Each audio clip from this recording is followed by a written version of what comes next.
Now, welcome back, and this is where we start to ease you into the weekend. Now, born in Lusikisiki in the Eastern Cape, Siphokazi is an Afro-soul songstress whose songs are rooted in traditional Xhosa rhythms and harmonies. And she honed her talent as a backing singer for some of the country's top artists, such as the late Tshepo Tsola, Ringo Madlingozi, Simphiwe Dana, and others. And Siphokazi's debut album, Ubuntu Bam, earned her acclaim and also respect in the music industry, and it went on to sell close to 100,000 units. And then she scooped the Samas for a Best Newcomer and Best African Adult Contemporary Album in 2007. And that, of course, was a great year for Siphokazi because it was also the year that she cleaned up at the 2007 Metro FM Awards, winning Best Female, Best Newcomer, and Best Produced Album at those awards. In 2008, she was nominated for Kora Awards for the Best Southern African Artist.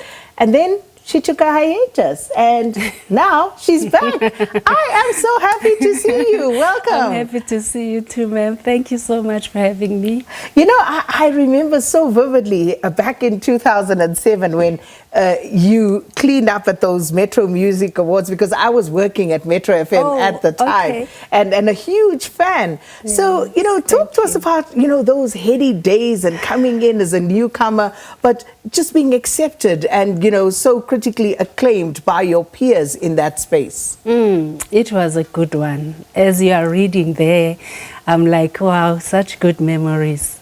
It was great, it was amazing, because as I was a backing singer, I was always praying, Lord, let my time come, because I believe that I am the vessel that you have chosen to use to spread your news through music. So when that time came, as much as I was nervous to be in such a big industry that has its own things, I was like, but God, you are with me here. I'm not alone. So, yeah. And I think that grounding always came through. It always shone through in who you are as Siphokazi. Yeah. But as you say, this is an industry that has all its own, you know, issues. It has so many pitfalls as well that people unfortunately sometimes stumble over. Yeah. But, you know, how did you navigate that space?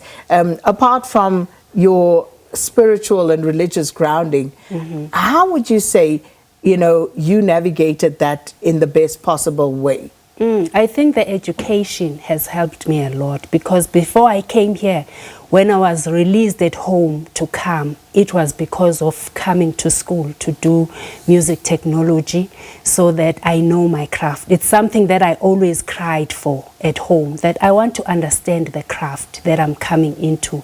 I want to know more about it.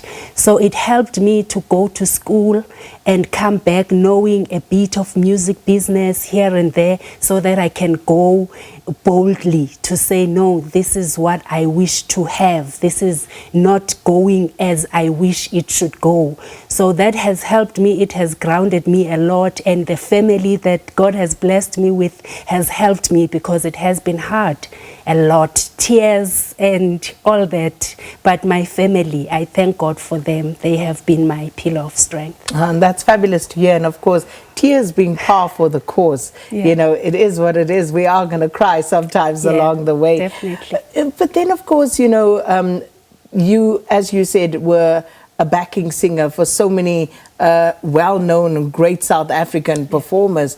Where did your first break come? I was in a school that was having, my former lecturers were also active in the music industry. So Mr. Begi Koza, who took me to Japan, they were doing a cultural exchange there.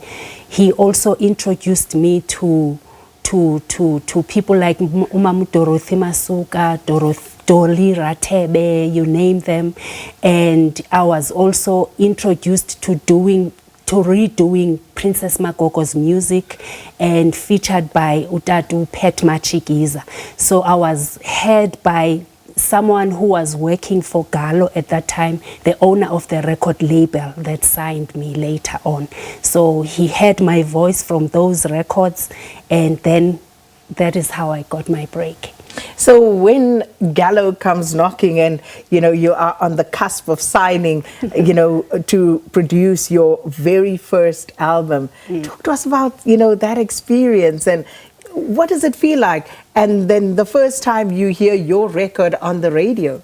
He was coming out of Gallo, starting his own record label. So we were both new, starting something, and it was a great thing because they were trying as well to see how can we push our own artist, and they worked very hard to make sure that I was out there. And my first record, I was very nervous. I was nervous because when I sing, I try to be a perfectionist in my own way. So there are things that I was listening to, I should have sang like that. But I was happy at the same time that the time had come.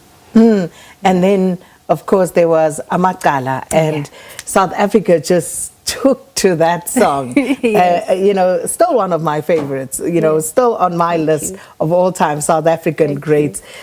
How was it for you when that song came about, and talk to us about the creative process behind it? Bongani Nkwanyana from Bambata is the one who wrote the song. And when I listened to the story behind the song, I thought, okay, I'm from the rural areas. If this thing doesn't happen in the townships, it happens where I come from, where women are beaten by their spouses and they think it's love to be beaten up and to be abused even emotionally. So I thought, okay, I can try and fit my feet in the shoes. And I was grateful to sing such a big song, and I didn't know it was that big until when we tried to introduce a lot of singles from the first album. Amagala was just chosen by the listeners through radio, because radio, when they played the song, the listeners just fell for it. So, yeah. Absolutely.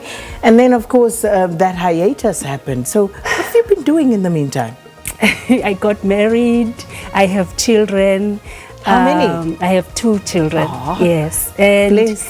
Thank you so much. It's not something that I wanted to do, though, to stay forever behind the scenes. Because in this industry, we raise our kids on the run. But it happened that there are things that were happening as well in the pipeline. But I don't regret any of those because it was for my growth to stand or sit here boldly and speak, because I have been shaped and sharpened. I tell you what, we need to take a quick break, and of course when we come back, then Siphokazi will let us into what she's been up to in the meantime, but after the break.